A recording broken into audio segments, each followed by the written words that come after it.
ఇది నిజం. ఎవరు ఎంత అందమైన వేషం వేసినా కాలం వారి వారి నిజ స్వరూపాలను, గుణాలను ఎప్పుడో ఒకప్పుడు ఏదో విధంగా బయటపడేలా చేస్తుంది. జీవితం అంటే ఒకడు చెప్పినట్టు బ్రతకడం కాదు, మనకు నచ్చినట్టు బ్రతకడం. డబ్బు ఇద్దరు మనుషుల్ని విడదీస్తుంది అంటారు, కానీ కాదు.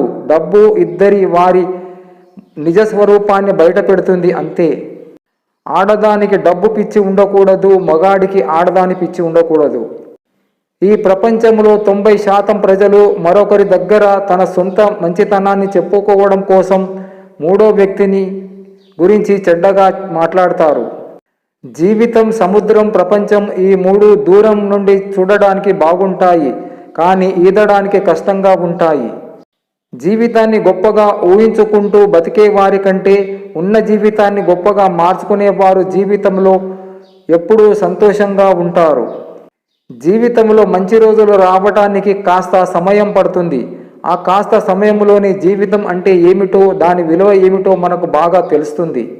నాన్న నాతో ఇలా చెప్పాడు, మర్యాద ఇవ్వని వాళ్ళ ఇంటికి వెళ్ళకు, విలువ ఇవ్వని వారితో మాట్లాడకు, అహంకారం చూపే వారితో కలవకు, గర్విష్ఠులతో కలిసి నివసించకు, వ్యక్తిత్వం లేని వారితో ఏమీ పంచుకోకు, నోరు అదుపులో లేని వారితో ఏమీ చెప్పకు, స్థాయి చూసే వారిని నీ ఇంటికి పిలవకు. మనిషి చనిపోతే అందరికీ తెలుస్తుంది, కానీ మనసు చనిపోతే ఆ బాధను మోసేవారికి తప్ప ఇంకెవరికి తెలియదు. ఆహారం రుచిగా లేదని ఫిర్యాదు చేసే ముందు తినడానికి ఏమీ లేని పేదవారి గురించి ఆలోచించు. మనల్ని వాడుకొని పక్కకు నెట్టేస్తున్నారు అని గ్రహించినప్పుడే పక్కకు తప్పుకోండి. కారణాలు అడగవద్దు, ఎందుకంటే మనం ఇంకా ఎక్కువ గాయపడడానికి కారణాలు ఉంటాయి వాళ్ళ దగ్గర. నా జీవితంలో సంతోషం చూడడం అంటే అమావాస్య రోజు వెన్నెలను వెతికినట్టే. ఒక దారి మూసుకుపోయినప్పుడు తప్పకుండా మరో దారి తెరిచి ఉంటుంది. దాన్ని గుర్తించడమే విజయానికి మార్గం. నీవు కోట్లకు వారసునివైనా ఊపిరి పోగానే ఊరి అవతల పారేస్తారని తెలుసుకో. నీ తలరాత బాగుంటే పులి కూడా నిన్ను నాకి వదిలిపెట్టేస్తుంది. నీ తలరాత బాగుండని రోజు దారిన పోతున్న గొర్రె కూడా నిన్ను కొమ్ములతో పొడిచి చంపేస్తుంది. దేవుడు రాసిన నాటకానికి మనం ప్రతిరోజు వేషమే జీవితం. జీవితం అనే పుస్తకంలో మొదటి పేజీ, చివరి పేజీ దేవుడు రాస్తాడు. మధ్యలో పేజీలను మనమే రాసుకోవాలి. జన్మత పిల్లల్లో ఎటువంటి గుణాలు కానీ దోషాలు కానీ ఉండవు. తల్లిదండ్రుల ప్రవర్తన, ఆలోచనలు, నిత్యము మనం మాట్లాడే మాటలే పిల్లలకు సంస్కారాన్ని తీర్చిదిద్దుతాయి.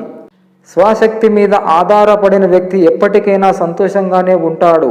తెలివితేటలు మాత్రమే సరిపోవు, కష్టపడే గుణం కావాలి. అదృష్టాన్ని సరదాగా నమ్ముకో, కష్టాన్ని పూర్తిగా నమ్ముకో, విజయం నీదే. నిద్ర లేవగానే చూడవలసిన వస్తువులేమిటి? బంగారము, సూర్యుడు, ఎర్రచందనము, సముద్రము, గోపురము, పర్వతము, దూడతో ఉన్న ఆవు. కుడి చెయ్యి తన ధర్మపత్ని శుభం. నిద్ర లేవగానే చూడకూడనివి: విరబోసుకున్న భార్యను, బొట్టులేని ఆడపిల్లను, ఇల్లు ఉడవని ప్రదేశాలను చూడడం వల్ల ఆ రోజు అనేక కష్టాలు అని శాస్త్రం చెప్తుంది.